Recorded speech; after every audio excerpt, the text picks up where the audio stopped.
Nifty 25,100ના પુટમાં best entry ક્યાં બની શકે? ભાઈ હાલની પોઝિશનમાં આ પ્રીમિયમ બ્રેકડાઉન છે.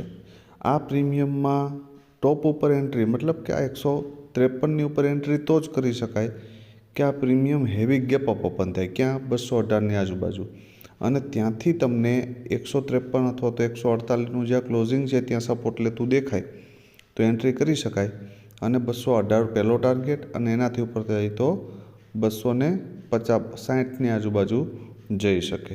સેકન્ડ પોસિબિલિટી એક બેસ્ટ એન્ટ્રી કે ભાઈ આ પ્રીમિયમ 75 આવે અથવા તો 75ને તોડી નીચે અને ફરી ઉપર નીકળે તો એન્ટ્રી કરી શકાય, અને પહેલો જ ટાર્ગેટ 148 અને આ ક્લોઝિંગ બ્રેક કરી દે ને તો 218 અને 260 માટે જઈ શકાય. ધારી લ્યો કે 75 સપોર્ટ ન લીધો તો 34 ઉપર નજર રાખજો. જો અહીંયા સપોર્ટ લે તો એક જેકપોટ એન્ટ્રી 148 સુધી મળી શકે.